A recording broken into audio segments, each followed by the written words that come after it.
ഈ ക്ലാസ്സിൽ നമുക്ക് ഇൻഡസ്ട്രിയൽ പ്രൊഡക്ഷൻ ഓഫ് അയൺ പഠിച്ചാലോ? അതിൽ നിന്ന് ചോദിക്കുന്ന ചോദ്യങ്ങളും നന്നായിട്ട് പഠിച്ചേക്കാം. Class 10 chemistry unit 4 production of metal, industrial production of iron ആണ് ഈ ക്ലാസ്സിൽ നമ്മൾ പഠിക്കുന്നത്. ഇൻഡസ്ട്രിയൽ പ്രൊഡക്ഷൻ ഓഫ് അയണിന്റെ ചോദിക്കാവുന്ന ഇമ്പോർട്ടന്റ് പോയിന്റ്സ്, ഇതിൽ ഓരോ പോയിന്റ്സും വായിച്ചു നോക്കുമ്പോൾ നിങ്ങൾക്ക് മനസ്സിലാവും. അത് ഓരോ മാർക്കിന് ചോദിക്കാവുന്ന ഓരോ ക്വസ്റ്റ്യൻ ചെതറി കിടക്കുന്നതെല്ലാം ഞാൻ പോയിന്റ് വൈസ് ആക്കി നിങ്ങൾക്ക് വേണ്ടി എഴുതി വെച്ചിട്ടുണ്ട്. ഒരു പോയിന്റ് പോലും വിട്ട് കളയരുത്. ടെക്സ്റ്റിലെ അതേ പോയിന്റുകളാണ്, അതൊന്ന് ചെതറി കിടക്കുന്നത് ഞാൻ നമ്പറിട്ട് എഴുതി. നമ്പറിട്ട് എഴുതിയപ്പോൾ എന്തുകൊണ്ടൊരു ഗുണം? 5 പോയിന്റ് പഠിക്കാനുണ്ടല്ലോ എന്നായി, 5 ഇമ്പോർട്ടന്റ് പോയിന്റ് നമ്മൾ പഠിച്ചല്ലോ എന്നായി. അപ്പൊ ഓരോന്നൊന്ന് നോക്കാം. Iron is prepared from hematite. Hematite എന്ന് പറയുന്ന ഓറിൽ നിന്നാണ് അയൺ പ്രിപ്പയർ ചെയ്യുന്നത്. So hematite is the ore of iron. പരീക്ഷയ്ക്ക് ചോദിക്കാവുന്ന ഒരു ഉറപ്പ് ചോദ്യം പോലെയാണ് ഓർ ഓഫ് അയൺ. അടുത്ത ഈ ഹേമറ്റൈറ്റ് എങ്ങനെയാണ് കോൺസെൻട്രേഷൻ എന്ന് പറഞ്ഞാൽ ഇമ്പ്യൂരിറ്റി റിമൂവ് ചെയ്യുന്നത്. കോൺസെൻട്രേഷൻ റിമൂവൽ ഓഫ് ഇമ്പ്യൂരിറ്റി, ഈ വാക്കിന്റെ അർത്ഥം. Hematite is concentrated by washing with water and magnetic separation. 2 എണ്ണം പഠിച്ചു വെച്ചേക്കണേ. കോൺസെൻട്രേഷൻ ഓഫ് ഹേമറ്റൈറ്റ് എന്താന്ന് ചോദിക്കത്തില്ലേ? അപ്പൊ രണ്ടാമതും ക്വസ്റ്റ്യനാ പഠിക്കണേ. Concentration of ore by washing with water and magnetic separation. Next അങ്ങനെ ഈ സെക്കൻഡ് സ്റ്റെപ്പ് കഴിഞ്ഞാൽ hematite is subjected to roasting. Then next is, അപ്പൊ അവിടെ ഹേമറ്റൈറ്റ് റോസ്റ്റിംഗ് ആണോ? നമ്മൾ മറ്റൊന്നും പഠിക്കുന്നുണ്ട് അല്ലെ, കാൽസിനേഷൻ. നോട്ട് ചെയ്ത് വെച്ചോണം. Haematite is subjected to roasting to remove gaseous impurities. Gaseous ആയിട്ടുള്ള വാതകങ്ങളായിട്ടുള്ള ഇമ്പ്യൂരിറ്റീസ് റിമൂവ് ചെയ്യാൻ വേണ്ടി റോസ്റ്റിംഗ് ആണെന്ന് ഓർത്ത് വെച്ചോണം. ദെൻ അത്രയും ചെയ്തിട്ടും വാതകങ്ങളായിട്ടുള്ള ഇമ്പ്യൂരിറ്റി പോയിട്ടുള്ളൂ. ദെൻ ഹേമറ്റൈറ്റില് വീണ്ടും ഒരു ഇമ്പ്യൂരിറ്റി റിമൈൻ ചെയ്യും. അതേതാണ്? Silicon dioxide. അപ്പൊ അത് ചോദിക്കത്തില്ലേ? Which is the solid impurity present in the present in the haematite after roasting. റോസ്റ്റിംഗിന് ശേഷവും ഏതാണ്? Silicon dioxide. 2 രീതിയിലും എഴുതിയിട്ടുണ്ട്. ദെൻ ഇത്രയും ചെയ്തത് hematite is converted into iron in the blast furnace. Blast furnace എന്ന് പറയുന്ന ഒരു ഫർണസിലാണ് ഹേമറ്റൈറ്റ് എന്താക്കി മാറ്റുന്നത്? അയൺ. അപ്പൊ ഫർണസിന്റെ പേര് ചോദിക്കാം. ഈ ഫർണസിന് ഈ പേര് വരാൻ കാരണം അതിൽ blast of hot air always past.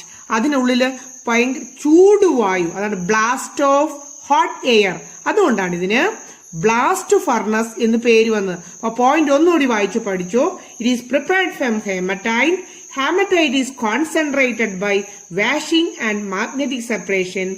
Then hematite is subjected to roasting to remove gaseous impurities. Then silicon dioxide impurity present in the ore after the roasting. Then hematite is converted into iron in the blast furnace.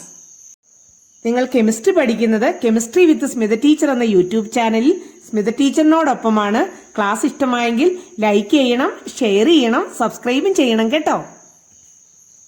Blast ഫർണസിൽ നടക്കുന്ന reactions ആണ് നമ്മൾ നോക്കുന്നത്. ആദ്യം blast ഫർണസിലേക്ക് 3 raw materials are fed into the blast furnace. അത് ഏതൊക്കെയാണെന്ന് പോലും പരീക്ഷയ്ക്ക് ചോദിക്കും. Haematite, limestone and coke. എപ്പോഴും ഇങ്ങനെ പേര് പറഞ്ഞ് രസിപ്പിച്ചു എന്നൊന്നും വരൂല. പകരം അതിന്റെ കെമിക്കൽ ഫോർമുലയായിരിക്കും എഴുതുന്നത്. ഹെമറ്റൈറ്റ് എന്താണ്? Fe2O3. ലൈംസ്റ്റോൺ എന്താണ്? Calcium carbonate. കോക്ക് എന്താണ്? കാർബൺ. വീണ്ടും വീണ്ടും പറഞ്ഞു പഠിച്ചോണം. ഞാൻ നിങ്ങളുടെ ഒപ്പം ചൊല്ലി പഠിക്കാൻ പോയി കഴിഞ്ഞാല് വീഡിയോസിന്റെ ലെങ്ത് ഒക്കെ കൂടിപ്പോകും. Haematite Fe2O3, limestone calcium carbonate and coke carbon. Then ഈ ഓരോന്നിനും എന്ത് സംഭവിക്കുന്നു എന്ന് 3 കാര്യങ്ങൾ, 3 റോ മെറ്റീരിയൽസ് ഉണ്ടല്ലോ, അതുകൊണ്ട് 3നും എന്ത് സംഭവിക്കുന്നു നോക്കാം. ആദ്യം നമ്മൾ നോക്കുന്നത് കോക്ക് അഥവാ കാർബണിന് എന്ത് സംഭവിച്ചു? കോക്ക്, കൽക്കരി എന്ന് നമുക്ക് മലയാളത്തിൽ പറയാം. ഇതെല്ലാം പൊടിച്ചാണ് ഇടുന്നത്. അപ്പൊ ഈ കോക്കിന് എന്ത് സംഭവിച്ചു എന്നാണ് ഫസ്റ്റ് നമ്മൾ നോക്കാൻ പോകുന്നത്. കാർബൺ ബ്ലാസ്റ്റ് ഫർണസില് ഹോട്ട് എയർ ആണെന്ന് പറഞ്ഞില്ലായിരുന്നോ? ബ്ലാസ്റ്റ് ഫർണസില് ഹോട്ട് എയർ ഉണ്ട്. അപ്പോൾ കാർബൺ അതിലെ ഓക്സിജനുമായി പ്രവർത്തിച്ച് carbon dioxide is formed. വീണ്ടും ആ carbon dioxide again react with coke എന്ന് പറഞ്ഞാൽ carbon react with coke and carbon monoxide is formed. Balance ചെയ്ത 2 കാർബൺ മോണോക്സൈഡ് കേട്ടോ. Carbon monoxide is formed. ഇതാണ് കോക്കിന് സംഭവിക്കുന്നത്. കോക്കിന് സംഭവിക്കുന്നത് എന്താണ്? Coke react with oxygen, carbon dioxide is formed. Again that coke react with carbon dioxide formed. What happens? Carbon monoxide is formed. ഈ carbon monoxide ആണ് നമുക്ക് ഏറ്റവും അത്യാവശ്യം. അതുകൊണ്ട് അടുത്തതിൽ എന്താണെന്ന് നോക്കാം. അടുത്ത റിയാക്ഷൻ നടക്കുന്നത് 3 കാര്യം പറയണോ അല്ലെ, ഓരോരുത്തർക്കും എന്ത് സംഭവിച്ചു എന്ന്. Next for haematite. ഇങ്ങനെയുണ്ടായ carbon monoxide react with haematite. അപ്പൊ ഹേമറ്റൈറ്റിന്റെ കാര്യമായി. Haematite iron is produced. Carbon monoxide reduces haematite എന്നാണ് ഈ സ്റ്റെപ്പ് വായിക്കേണ്ടത്. Carbon monoxide reduces haematite. ഇപ്പൊ നമ്മൾ ഈ റിഡ്യൂസസ് എന്നൊക്കെയുള്ള വാക്ക്, reduces means removal of oxygen. Reduces removal oxygen, ഓർക്കാൻ പറ്റില്ലേ? അപ്പൊ ഇവിടുത്തെ ഓക്സിജനെ റിമൂവ് ചെയ്യും, കാർബൺ മോണോക്സൈഡ് കൊണ്ടുപോകും. ദെൻ അയൺ മാത്രമാണ്. കണ്ടോ, ഇതൊരു ബാലൻസ്ഡ് ഇക്വേഷൻ ആണ്. ഈ ഇക്വേഷൻ ഒന്ന് എഴുതി പഠിക്കണം കേട്ടോ. Haematite reduced by carbon monoxide to form iron. ഈ ഇക്വേഷൻ പിന്നെ ഈ സെന്റൻസ് ഓർത്തിരുന്നണം. Haematite is reduced by carbon monoxide. The compound used to reduce hematite. ഇത് വെരി ഈ ബ്ലാസ്റ്റ് ഫർണസിലെ ഇമ്പോർട്ടൻറ്റ് സ്റ്റെപ്പ് ഏതാ? The production of iron. അതിനുവേണ്ടി അല്ലായിരുന്നോ blast furnace? So this is the important step. ഇനി നമുക്ക് ഒരു കാര്യോടെ അറിഞ്ഞാൽ മതി. അതേതാണ്? ഇവിടെ 3ാമത് ഈ ലൈംസ്റ്റോൺ എന്തിനാണ് ചേർത്ത്? The purpose of limestone. Calcium carbonate is decomposed to calcium oxide and carbon dioxide. Calcium carbonate എന്ന് പറയുന്ന limestone is decomposed in the presence of high heat in the blast furnace. Blast ഫർണസിൽ ഭയങ്കര ഹീറ്റാണ്. So decomposed to calcium oxide and carbon dioxide.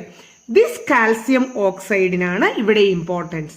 ഈ calcium oxide ഹേമറ്റൈറ്റില് നമ്മൾ roasting ഒക്കെ ചെയ്ത് കഴിഞ്ഞ് വെച്ചപ്പോഴും ഒരു സോളിഡ് ഇമ്പ്യൂരിറ്റി ഇല്ലായിരുന്നോ? That impurity is called gangue. ഈ SiO2വിനെ റിമൂവ് ചെയ്യാൻ വേണ്ടിയാണ് ആ കാൽസ്യം ഓക്സൈഡിന്റെ ഫംഗ്ഷൻ. ഇവിടെയും വളരെ ഇമ്പോർട്ടൻറ്റ് സ്റ്റെപ്പാണ്. What is the function of calcium oxide എന്ന് ചോദിക്കും. നമ്മൾ പറയണം calcium oxide is decomposed to calcium oxide and carbon dioxide. This calcium oxide removes the impurity silicon dioxide. ഈ ഇമ്പ്യൂരിറ്റിക്ക് ഒരു പേരുണ്ടല്ലോ, ഗാങ്. ഗാങ് എന്നാണ് ഇതിന്റെ പേര്. ഇമ്പ്യൂരിറ്റിയെ റിമൂവ് ചെയ്യുന്ന, ഗാങ്ങിനെ റിമൂവ് ചെയ്യുന്ന കോമ്പൗണ്ടിന്റെ പേരാണ് ഫ്ലെക്സ്. അവർ രണ്ടു കൂടി ഉണ്ടാകുന്ന കോമ്പൗണ്ടിന്റെ പേരാണ് സ്ലാഗ്. വളരെ ഇമ്പോർട്ടന്റ് ആയിട്ടുള്ള ഒരു സ്റ്റെപ്പാന്ന് അറിയാലോ, കാരണം ഇത് പരീക്ഷയ്ക്ക് ചോദിച്ചിട്ടുണ്ട്. ഇത് മാറാതെ പഠിച്ചു വെക്കണം. ശരിക്കും നോക്കി, calcium oxide flux, silicon dioxide gangue, calcium silicate slag. ഈ ഗാങ് ഇമ്പ്യൂരിറ്റി അസിഡിക് ആണ്, അസിഡിക് നേച്ചർ ഉള്ളതാണ്. അതുകൊണ്ട് ഇവിടെ അതിനെ റിമൂവ് ചെയ്യണമെങ്കിൽ ഓപ്പോസിറ്റ് സ്വഭാവമുള്ള, ബേസിക് സ്വഭാവമുള്ള ഫ്ലെക്സ് വേണം യൂസ് ചെയ്യാൻ. അപ്പോൾ ബേസിക് കാൽസ്യം ഓക്സൈഡ് ആണ് യൂസ് ചെയ്യുന്നത്. ഈ പേര് ഇതെല്ലാം. ഇനി ഇപ്പൊ നമ്മൾ ഇത്രയും നേരം ബ്ലാസ്റ്റ് ഫർണസിൽ എന്തൊക്കെ ഉണ്ടായിട്ടുണ്ട്? 3 സാധനം ഇട്ടു കൊടുത്തു, എന്നിട്ട് 2 സാധനമാണ് ഉണ്ടായേക്കുന്നത്. ഏതൊക്കെയാണ്? നമ്മുടെ ഇമ്പോർട്ടന്റ് ആയിട്ടുള്ള അയൺ പ്രൊഡക്ഷൻ നടന്നു. ദെൻ ഒരു സ്ലാഗും. Slag less denser than iron. അപ്പൊ ഡെൻസിറ്റി കുറവാണ് സ്ലാഗിന്.